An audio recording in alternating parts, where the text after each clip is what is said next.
Hiya, how you doing? It's Halloween, 31st of October, 2008. If you're thinking, Nicky, you're looking a little bit ropey, well, how very astute of you, because I probably am. I didn't come in till 7 o'clock this morning. I was, the old bird, were out clubbing all night for a very good reason. I were at the Cream Awards, the big design awards in Yorkshire, and tenassociates.co.uk, big plug for you there, because you're brilliant. We actually won. They actually won. Is that not amazing? So, yeah, we did have a few bottles of champagne and we did go out clubbing. The one thing that actually drove me crazy last night, apart from the drink, was that everybody was talking about the flipping credit crunch. To be honest, I think if I hear those two words together again, I'm probably going to throw myself overboard. And I'm sure that you're beginning to feel the same way too. There doesn't seem to be any balance in the media. I never ever watch TV, never watch the morning telly. And a couple of weeks ago, I just happened to be in front of a telly waiting to go and do a job, and to be honest, I couldn't really believe what I was seeing. It was almost laughable. Let's just pan into yet another destitute family. Are they not destitute enough for you? I'll tell you what, let's pan into this destitute family. Are they destitute enough for you? And if that wasn't enough, when they'd done that sequence, they actually put on a piece about how everybody's credit cards were maxed out because we still hadn't paid for last Christmas. So where's the balance? Because last night, all I saw was a lot of very successful businesses wherever I looked. When I came out of the hotel this morning at 7:30, there were already people sat at tables signing contracts. And we all know what happens when you sign a business contract. It changes things for everybody at both sides of that pen and paper. I think the thing that we've got to remember is that we have to sell in a very different way now. Dear sir, enclosed is what worked in 1962 is just not going to work for us now. People are feeling frightened, they're feeling alone, they're feeling isolated, and we need to transmute that energy. We need to use whatever it is that we sell as a medium to make people feel better. Every single person that comes through your business, I don't care if you're a lawyer, if you're an accountant, if you've got a market stall, it's all the same principle.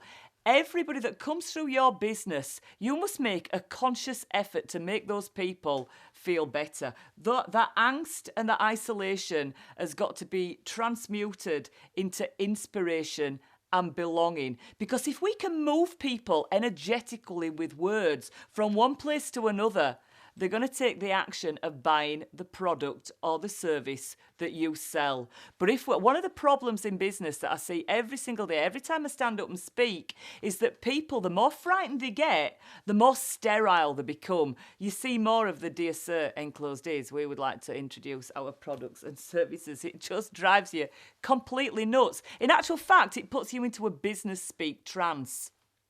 So we need to find the words that put the pictures in people's minds and hearts that move them from one place to another, no matter what you sell. One of the great things about this impending recession is that there'll be a load of people starting up their own businesses. One of the bad things is, one of the worst things for me, and probably more tragic than the cash, is that there are going to be people who don't actually have the balls to go out and do that. The people that are stuck in a place. The people who have just stopped doing everything and in some kind of way have opted out of business life. And you know, that really is happening. I speak to business people every single day, and people are actually saying, oh no, we can't sell anything, massive recession, and they actually stop. That, to me, is one of the biggest tragedies. The people that have stopped hatching the plans and making the dreams and all the things that they ever wanted to be when they were kids and when they were growing up, they've actually put those plans on hold. And how ridiculous is that? Because if it's an action, if it's something that has happened that has made people take that decision, that conscious or subconscious decision, then the flip side of that is that it's got to be finite. That when everything goes back to normal, then they've got to start getting back on the track of what they ever wanted to be when they were little again.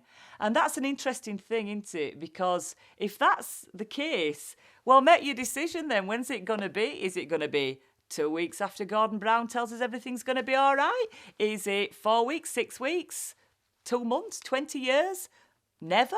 I don't know. How long can we afford to put those things, those dreams on hold? I think, for me, you just go out and you do it anyway. Are we all going to end up under viaducts? Is this country just going to be full of abandoned cars? I don't think so.